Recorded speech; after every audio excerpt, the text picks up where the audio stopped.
Sekarang shift kedua, shift B. Muhammad Nafal Maulana, Nabila Dwi Syafitri,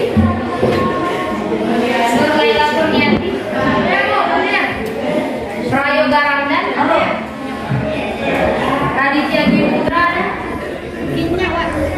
Raful Mustahiro,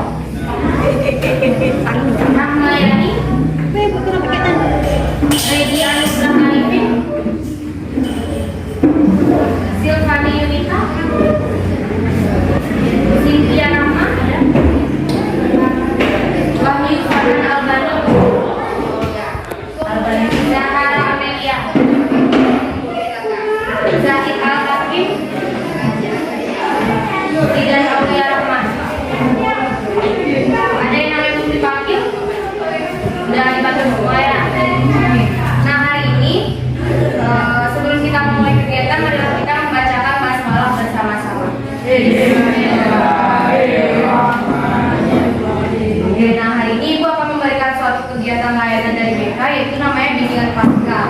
Di mana bimbingan klasikal itu yaitu suatu kegiatan atau program yang disusun oleh guru BK, yaitu Ibu sendiri, di mana pelaksanaannya itu di dalam kelas seperti saat ini. Nah itu diberikan, pemberian layanan ini diberikan kepada peserta didik, yaitu kepada anak-anak semuanya. Nah tujuan dari kegiatan ini yaitu yang pertama ada peserta didik dapat menerapkan tips atau kiat-kiat sukses menghadapi ujian. Lalu yang kedua, peserta didik dapat memahami keuntungan atau sisi positif dari tips sukses menghadapi ujian. Nah karena sebentar lagi hari Senin minggu depan kita anak-anak semua akan melakukan kegiatan ujian tengah semester kan. Nah di sini kegiatan ini akan membantu anak-anak semua untuk membantu dalam melaksanakan atau menghadapi ujian hari Senin nantinya.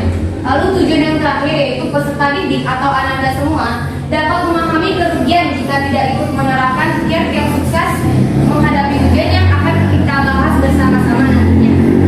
Sampai di sini ada yang sudah paham? Ada yang ingin ditanyakan? Enggak ya? Nah,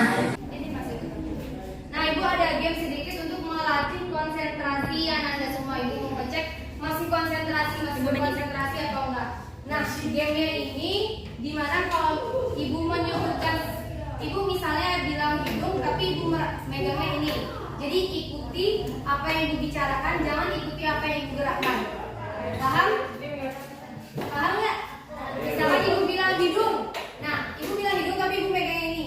Nah, anak-anak semua ikuti apa yang Ibu bicarakan. Jadi anak-anak semua megangnya hidung. Bentar. Nah, kita coba sekali ya. Bisa semuanya? Bisa. Buka maskernya sampai dulu. Buka maskernya. Oke. Cantik. Ganteng anak Ibu. Nah. Oke. Kita coba sekali ya. Dagu, mana dagu? Ayo siapa yang salah? Sekali lagi ya. Hidung. Pintar dan bisa semuanya. Nah, sekarang kita coba kalau ada yang salah, maju ke depan. Silakan nyanyi, mau joget, mau pidato, mau ngomong apapun terserah. Ya. Makanya kita harus berkonsentrasi. Nah, konsentrasi semuanya. Kita mulai, ini yang serius. Kalau ada yang salah, maju ke depan. Oke? Mata. Oke, mulut. Alis. Mana alisnya? Terus rambut.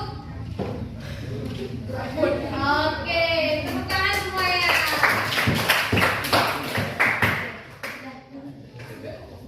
Pertama kita masuk pada 6 tips menghadapi ujian. Nah silakan Ziad baca dari nomor 1 sampai 6 di besaran salin. Membuat jadwal belajar. 2. Hindari menggunakan sistem e-book semalam. 3. Mengurangi aktivitas yang tidak penting. 4. Menetapkan komitmen. 5. Membuat kelompok belajar. 6. Perbanyak sekian saat. Oke, terima kasih kepada Zia. Nah, yang telah dibacakan oleh Zia tadi yaitu 6 tips menghadapi ujian. Yang pertama, membuat jadwal belajar. Nah, siapa di sini biasanya yang suka membuat jadwal belajar? Ada yang pernah mencoba membuat jadwal belajar? Belum ya? Nah, di sini Ibu akan jelaskan membuat jadwal belajar itu seperti apa. Nah, di sini dijelaskan yaitu membuat jadwal belajar itu misalkan dalam satu hari terdapat 2 mata pelajaran. Setelah kita menetapkan hari dan mengatur kapan waktunya, satu pelajaran itu bisa dipelajari biasanya 1 sampai 2 jam. Nah, misalnya mengatur jam belajar itu biasanya jam 5 sore. Kenapa sore? Nah, itu biasanya kan kalau kita siang pulang sekolah jam 1 kan. Nah, itu kita pulang sekolah, ada sholat, dan siang udah makan dan istirahat dan segala macam kegiatan yang kita lakukan. Nah, kita lakukan. Lalu sorenya setelah ba'da asar kita bisa belajar dengan tenang. Nah, itu pemilihan waktu belajar itu memang penting. Kenapa? Karena itu kita bisa tidak belajar sampai larut malam. Kalau kita belajar sampai larut malam itu kenapa besoknya kalau di sekolah? Apa? Mengantuk, pintar. Terus apa lagi? Tidak fokus belajar. Nah, itu yang pertama. Lalu yang kedua, jangan menggunakan sistem SKS. Ada yang tahu sistem SKS itu apa? Sistem SKS itu yaitu sistem kabut semalam. Nah, silakan Anda dibaca yang itu. Misalnya saya Sistem kabut malam di mana dusunnya ada taman, malam harinya baru badai itu sangat menyenangkan. Kita akan berburu melewati materi yang tidak bisa mengakibatkan banyak materi ujian yang melewatkan atau materi ujian yang masih berlebihan. Sistem kabut malam ini juga membuat seseorang ngantuk dan sulit berkonsentrasi saat ujian. Kenapa? Karena menghabiskan waktu dalam belajar untuk memahami semua materi ujian sehingga tidak akan kurang cepat. Oke, terima kasih. Siapa namanya tadi? Ayo ya, terima kasih kepada Ibu.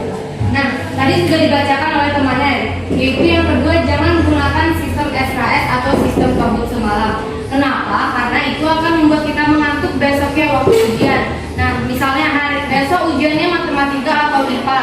Nah, kita belajar baru tadi malam, baru nanti malam jam 10. Itu kita bakal ingat nggak sih belajar apa yang kita bahas itu, apa yang kita baca itu bakal ingat nggak besoknya? Enggak kan? Nah, kita bakal lupa. Nah, makanya kita tidak boleh menggunakan sistem SKS ini. Nah, selanjutnya yang ketiga, mengurangi aktivitas yang tidak penting. Aktivitas yang tidak penting itu seperti apa? Ada yang di situ siapa? Aktivitas yang tidak penting itu seperti apa contohnya?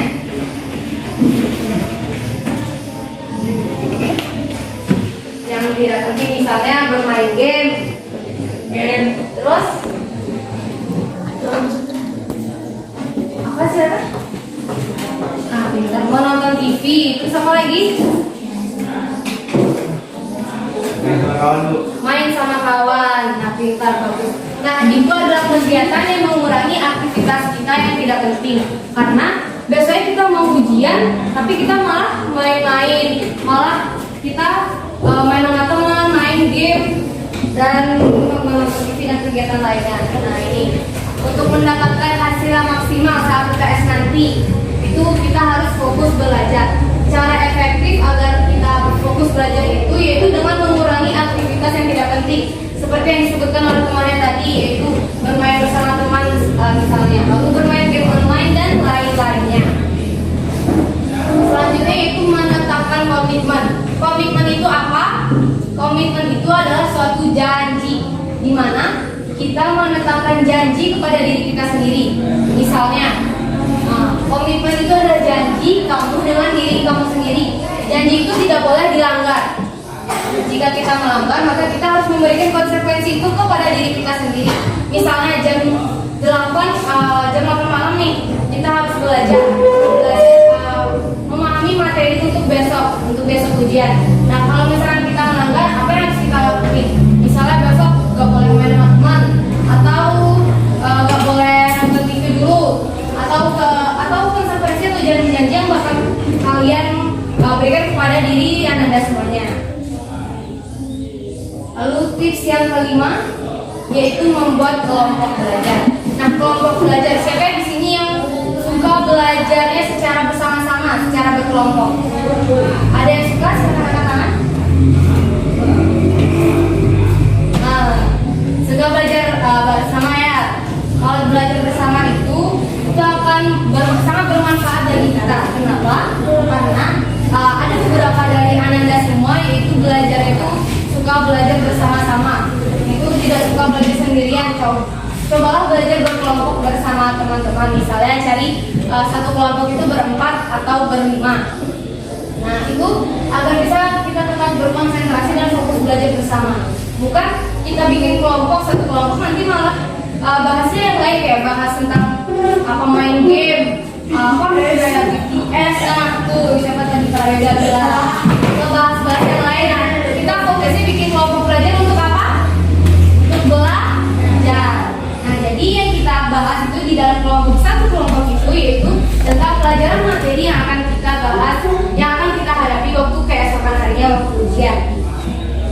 Selanjutnya yaitu perbanyak latihan soal. Nah, kenapa? Nah, biasanya kita mengukur kepahaman kita dalam belajar itu setelah kita belajar. Nah, kita pengen mengukur nih sampai mana kita paham ujian itu, sampai mana kita paham dalam satu materi itu. Nah, kita bisa mencoba mencari-cari latihan-latihan soal di Google misalnya. Cuma pada punya HP kan? Nah, berarti bisa kan buka Google semuanya? Bisa kan? Nah, berarti di sini kita bisa mencari di dalam Google itu kita bisa cari latihan-latihan soal juga. Jadi penting sekali untuk persiapan UTS ada di semua, Ananda semua. Karena soal UTS itu dibuat oleh guru masing-masing, guru sesuai dengan mata pelajarannya. Jadi tiap guru punya kreativitas masing-masing mereka dalam membuat soal. Semakin banyak kita latihan soal, kita akan terekspos dengan banyak variasi soal. Jadi diri kita itu bisa terlatih dalam menjawab soal-soal ujian nantinya. Nah, dari 6 tips tadi ada yang ingin ditanyakan? Enggak ya? Nah, sekarang Ibu minta untuk membuat kelompok, 2 kelompok. Jadi yang kelompok cowok di sini, kelompok cewek di sini. Bikin meja digabung jadi satu dalam 2 kelompok. Paham? Nah, bikin disatuin dulu mejanya. Paham.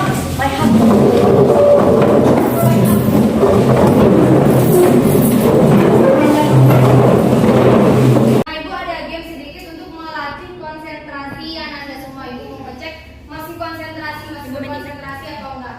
Nah, gamenya ini dimana kalau Ibu menyebutkan, Ibu misalnya bilang hidung tapi Ibu megangnya ini. Jadi ikuti apa yang Ibu bicarakan, jangan ikuti apa yang Ibu gerakkan. Paham? Paham nggak? Misalkan Ibu bilang hidung, nah Ibu bilang hidung tapi Ibu pegang ini. Nah, Ananda semua ikuti apa yang dibicarakan. Jadi Ananda semua pegangnya hidung. Bentar. Nah, kita coba sekali ya. Bisa semuanya? Bisa. Buka maskernya semua dulu. Buka maskernya. Oke. Cantik kan dengar Ibu. Nah. Oke. Kita coba sekali ya. Dagu, mana dagu? Ayo, siapa yang salah? Sekali lagi ya. Hidung. Pintar dan bisa semuanya. Nah, sekarang kita coba kalau ada yang salah, maju ke depan. Silakan nyanyi, mau joget, mau pidato, mau ngomong apapun, terserah. Makanya kita harus berkonsentrasi. Konsentrasi semuanya. Kita mulai, ini yang serius. Kalau ada yang salah, maju ke depan. Oke? Mata. Oke, mulut. Alis. Mana alisnya? Terus rambut. Oke, tepuk tangan semuanya. Nah, semuanya udah duduk semua kan masing-masing. Nah, di sini Ibu minta yang cowok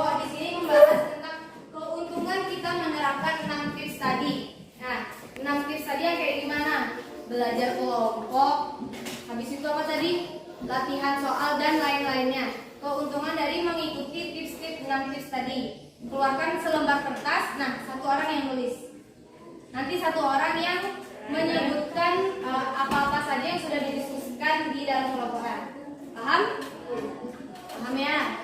Nah, kalau yang cewek itu ibu minta yaitu tentang kerugian. Kerugian kalau misalkan kita tidak menerapkan 6 tips tadi. Misalkan kalau tidak mencoba latihan soal atau kita menggunakan sistem SKS, itu kita akan merasa apa tadi? Mengantuk. Terus apa lagi? Tidak fokus belajar. Nah, itu yang ditulis, dibuat di selembar kertas. Nanti tiap kelompok satu orang itu silakan berdiri, pilih salah satu orang yang bisa membacakannya. Tiap kelompok itu nanti disampaikan salahnya. Silakan mengerjakan minimal 5 buah. Ya, silakan mengerjakan semuanya.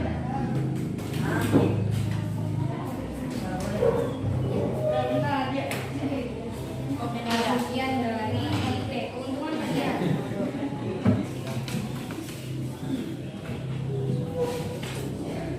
Yang pertama,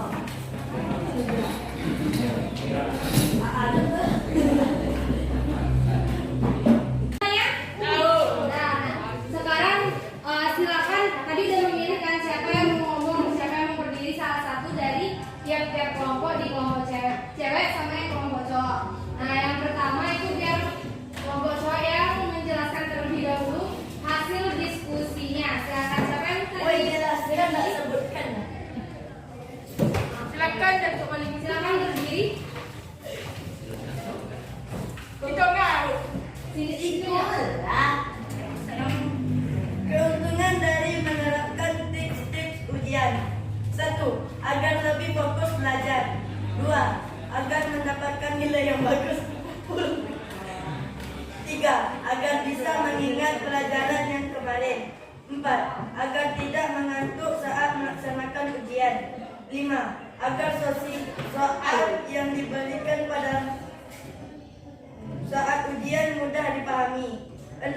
Agar tidak membosankan saat melaksanakan ujian.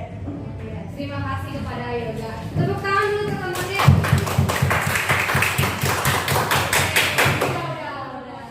Selanjutnya yang kelompok cewek. Tadi siapa yang mau berdiri? Nah, Fani.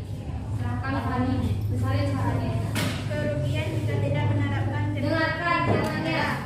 1. Tidak fokus ujian. 2. Mengantuk. 3. Tidak dapat menjelaskan ujian.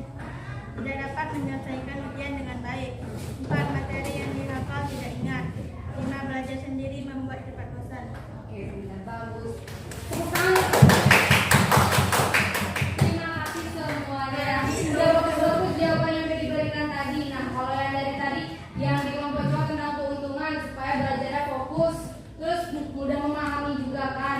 Lalu yang dari kelompok cewek tadi kerugian kalau kita tidak menerapkan tipsnya, tidak dapat menyelesaikan ujian dengan baik. Lalu kita tidak fokus juga nanti kalau ujian. Nah, oke. Nah, setelah apa yang udah didiskusikan tadi sama teman-teman kelas Ananda semua, lalu sudah kita jelaskan juga di awal dari kegiatan awal sampai akhir. Nah, di sini Ibu mau minta kesimpulan dari Ananda semua. Salah satu orang aja dari tiap-tiap kelompok itu kesimpulan dari kegiatan kita hari ini, dari materi yang kita bahas hari ini. Nah, dari tadi yang cowok udah duanya, nah sekarang dari yang kelompok ceweknya. Silakan siapa tadi? Dari mana ya? Ada. Silakan berdiri lalu sebutkan kesimpulannya yaitu apa?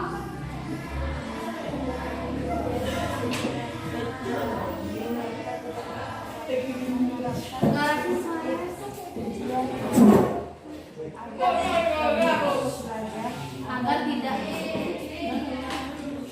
agar lebih fokus belajar, agar mendapatkan nilai yang bagus, agar bisa meningkatkan pelajaran yang menarik.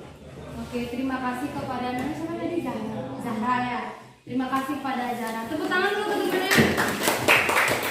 Nah, selanjutnya ke tim yang cowok. Tadi Regi, nah silakan berdiri. Sebutkan kesimpulan apa yang sudah Regi pahami selama kegiatan kita hari ini. Silakan. Jika kita tidak menerapkan tidak fokus saat mengerjakan ujian. 2. Mengantuk saat sudah ujian. Mengantuk ketika ujian. Yang ketiga, Tidak dapat menyelesaikan ujian dengan baik dan benar. tidak dapat menyelesaikan ujian dengan baik. Oke, terima kasih kepada Reni. Sudah bagus. Tepuk tangan lagi dong.